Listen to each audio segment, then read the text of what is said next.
bit.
Consciousness અને rhythm વચ્ચેનો અંતર શું છે? What is the difference between consciousness and rhythm? રિધમનો સ્વાદ એ કોન્શિયસનેસ, રિધમનો આસ્વાદ. રિધમનો સ્વાદ, સ્વાદ, understanding of the rhythm. Rhythm તો રિધમ શેમાં છે? શ્વાસ અને પ્રાણ, એટલે લાઈફ. રિધમ શ્વાસમાં છે, પ્રાણમાં છે, જીવનની અંદર છે. અને એ રિધમનું જ્ઞાન, એ રિધમની સમજ, હા, અને એ રિધમથી જો આપણે ઉપર ઉઠી શકીએ, એની જો સંવેદના લઈ, એટલે લેવા વાળો જો છૂટો થઈ શકે, તો એ કોન્શિયસનેસ છે, જાગૃતિ છે. હવે આખા જીવનમાં રિધમ પથરાયેલું છે.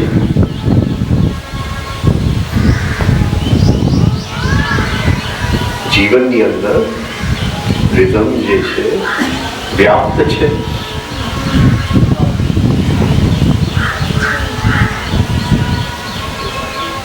બરાબર છે, જીવનમાં રિધમ વ્યાપ્ત છે. હવે જો આપણે લક્ષણ મૂકવા હોય કે કોન્શિયસનેસનું લક્ષણ શું અને જીવનનું લક્ષણ શું, સાહેબે નોટ્સ લખ્યા છે કોન્શિયસનેસ ઉપર, પણ એ એકદમ એની સ્ટેજના નોટ્સ છે, આપણા ઉપયોગમાં નહીં આવે. આપણે આપણા લેવલે જો કોન્શિયસનેસનું કંઈ લક્ષણ કહેવા હોય તો શું લક્ષણ કહેશે? ઉર્જા. ઉર્જા ઇઝ લાઈફ, નોટ કોન્શિયસનેસ. એકાગ્રતા, પ્રકાશ, જ્ઞાન, પ્રકાશ, જ્ઞાન, જ્ઞાન. આ લાઈફ છે. લાઈફમાં એવું શું કોન્શિયસનેસમાં છે જે લાઈફમાં નથી?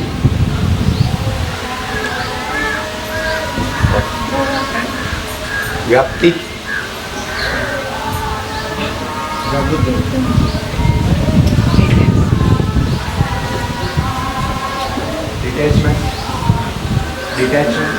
સપોઝિંગ એક સમાચાર આવે કે કોઈક માંદું છે, તો આપણને શું લાગશે?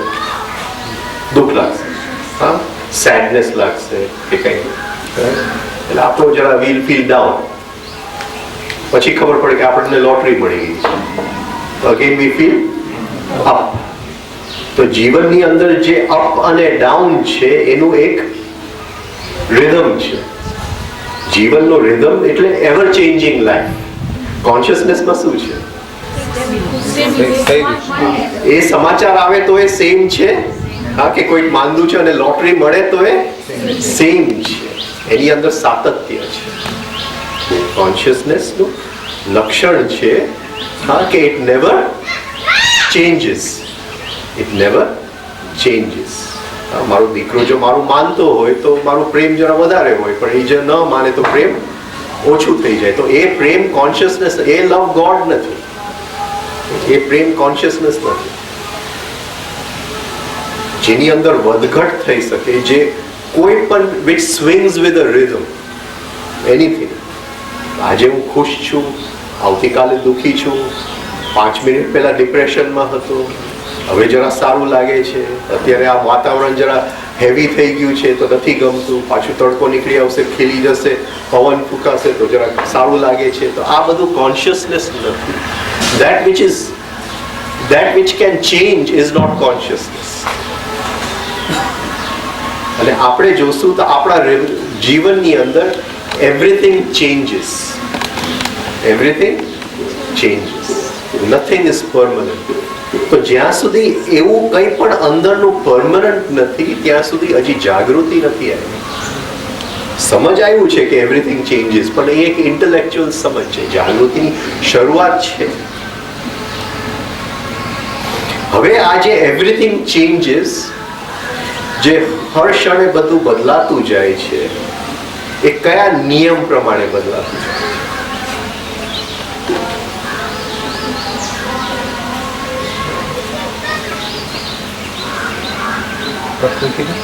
પ્રકૃતિના નિયમ એટલે એક પ્રકૃતિનું રિધમ છે, એક સ્વિંગ છે. આપણે એને કહીશું the law of the pendulum.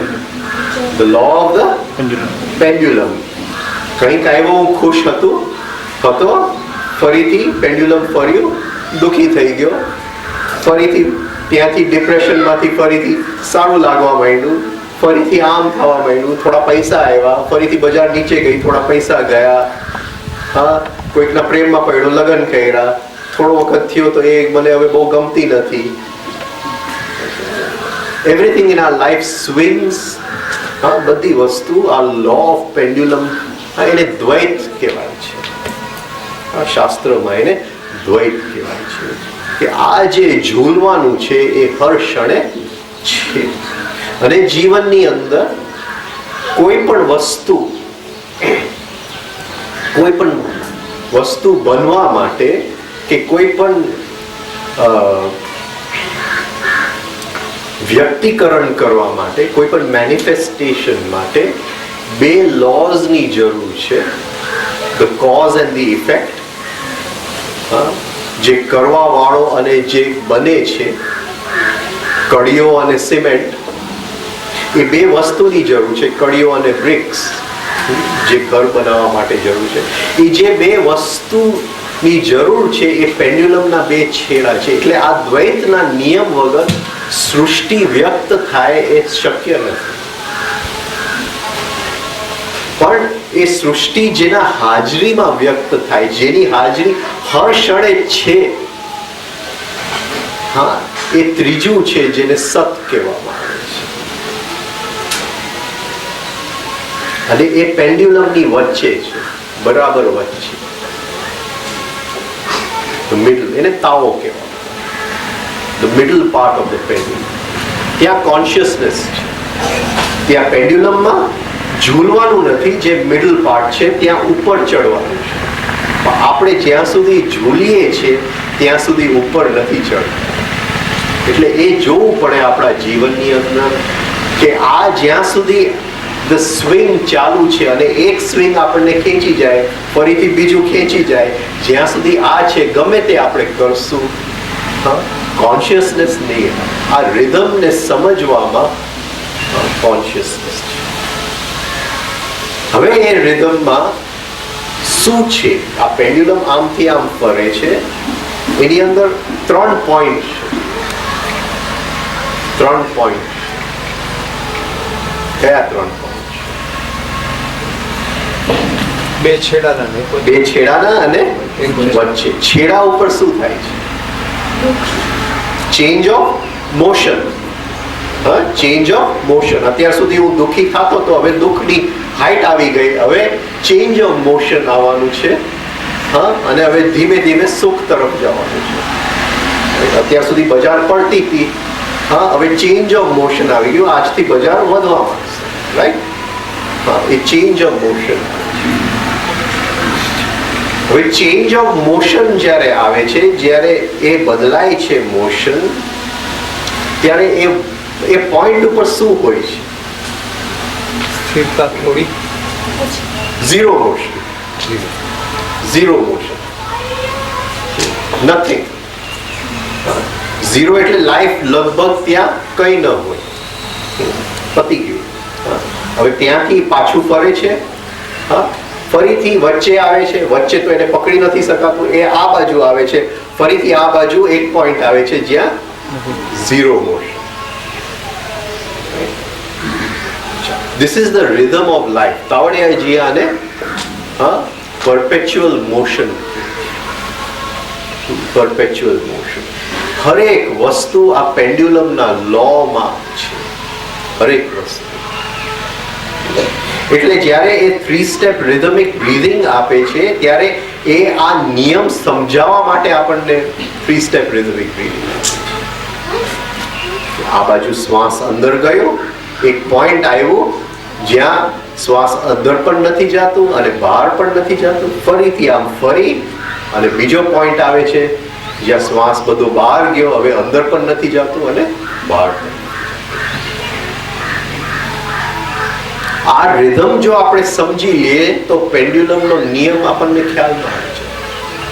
તો કઈ રીતે જીવનની અંદર વર્તવું એનું અન્ડરસ્ટેન્ડિંગ, કઈ રીતે અને જીવન જીવવાની એક આપણને સૂઝ, કલા અને માસ્ટરી આવી છે. અને આ નિયમ સમજ્યા વગર આપણે જીવનની અંદર એક આ મોજામાં ખેંચાશું, આ મોજામાં ખેંચાશું, ફરીથી આ મોજામાં ખેંચાશું, વચ્ચે કોઈ દિવસ સ્થિર નહીં રહે. અને વચ્ચે જ્યાં સુધી સ્થિર આપણે રહી નથી શકતા ત્યાં સુધી ઉપર ચડવાનું થતું નથી. કારણ કે જે કોન્શિયસનેસની સીડી છે એ બરાબર વચ્ચે છે. જ્યાં સુધી એક બાજુ ખેંચાયા ત્યાં સુધી કોન્શિયસનેસ નથી, જાગૃતિ.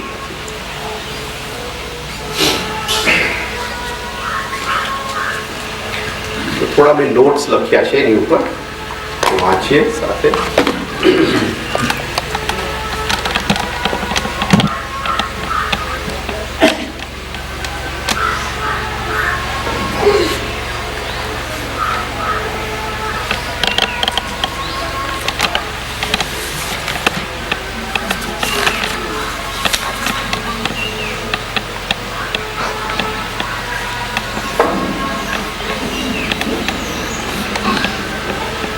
એટલે આપણે જો નોંધ કરી શકીએ કે હું કઈ કઈ બે વસ્તુઓની વચ્ચે ઝૂલું છું. લાઈક ડિસલાઈક, પહેલા ગમા અણગમા. હમણાં કંઈક ગમતું હતું, ત્યાં કંઈક કારેલા થાળીમાં આવી ગયા, હવે નથી ગમતું. અણગમા.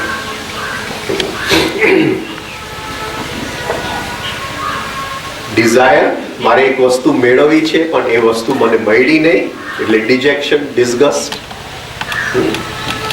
હેપીનેસ, હમણાં હું ખુશ હતો, હમણાં પાછો નીચે આવી ગયો, જરા દુઃખી થઈ ગયો. લવ અને હેટ, આ ખાસ જોવાનું છે. કારણ કે લોકો જ્યારે પરણે છે ત્યારે લવમાં હોય છે, હવે એને ખ્યાલ નથી કે પેન્ડ્યુલમનો આ છેડો દેખાય છે એટલે જ લવ છે. અને એ વ્યક્તિ જે છે એનું એ પેન્ડ્યુલમ સ્વિંગ થવાનું છે, એ આમ જવાનું છે. અને જ્યારે આમ જવાનું છે ત્યારે કે આપણને એમ લાગશે કે આ તો બધું બદલાઈ ગયું છે, પણ બદલાવાનું એ જીવનનો નિયમ છે. એ પહેલેથી ખ્યાલ હોત તો એની તૈયારી આપણે કરીએ. બીજી રીતે જોઈએ તો આપણે કોની સાથે પરણીએ છીએ તો આપણને એમ લાગે છે કે આ તો બહુ દેખાવડી છે, એની સાથે જ લગ્ન કરવા. અંદરની સાયકોલોજી શું છે? અંદરની સાયકોલોજી કદાચ એવી હોય કે 24 કલાક કચકચ કર્યા કરે, તો દેખાવાનું કરવું શું?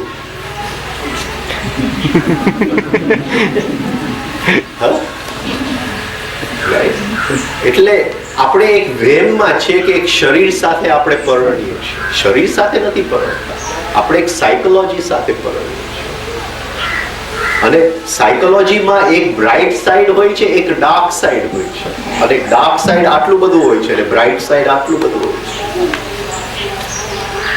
એટલે જરા નોંધ કરજો બ્રાઇટ સાઈડ શું છે, તો પાછળનું ડાર્ક સાઈડ માટે તૈયારી થશે. પણ જો એના હિપ્નોસિસમાં આવી જશું, જો ઝૂલાઈ ગયા એની અંદર, એ પેન્ડ્યુલમનું ઝૂલવાની સાથે આપણે હિપ્નોટાઇઝ થઈ ગયા, ઓહો આ તો મને પિક્ચરમાં લઈ જાય છે, આ મને કોકો કોલા પીવડાવે છે, આ મને કોફી પીવા લઈ જાય છે, આ તો અડધી રાતે પણ ફોન પર 3 કલાક વાત કરે છે, તો ફસાઈ ગયા પેન્ડ્યુલમના આ છેડે. પછી આ છેડો આવવાનો જ છે કે ભાઈ મારી પાસે અત્યારે ટાઈમ નથી, ઓફિસનું કામ છે, તારે પિક્ચરમાં જવું હોય તો એકલો જઈ આવે. એ છેડો આવવાનો જ છે, એ નક્કી જ છે. It has to swing. આ નિયમ છે જીવન.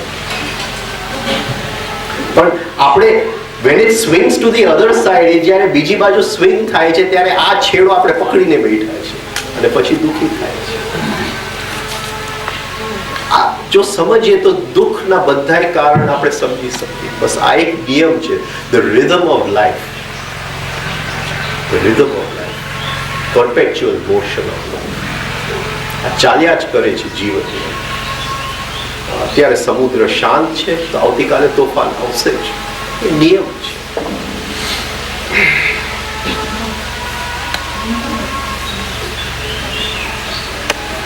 હવે આપણી અંદર સાયકોલોજીકલ ઘણા બધા પેન્ડ્યુલમ્સ છે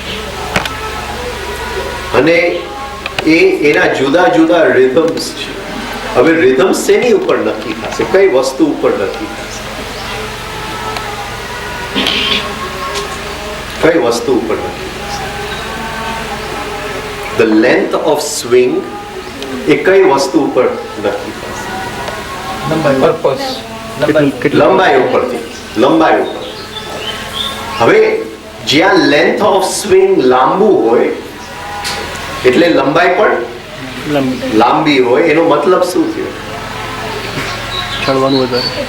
ત્યાં જીવનની ગહેરાઈ વધારે છે. જો અહીંથી મને દુઃખમાં લઈ જતું હોય અને એ દુઃખ કોઈ દિવસ પૂરું થતું જ ન હોય તો એમાં નહીં માનતા કે સ્વિંગ નથી, તો પૂરું થવાનું જ છે. પણ એ જો દુઃખ કોઈ દિવસ પૂરું ન થતું હોય તો એ જે એનો દોરો છે, જો હું વચ્ચે એને પકડી શકું તો જીવનની ખૂબ ગહેરાઈમાં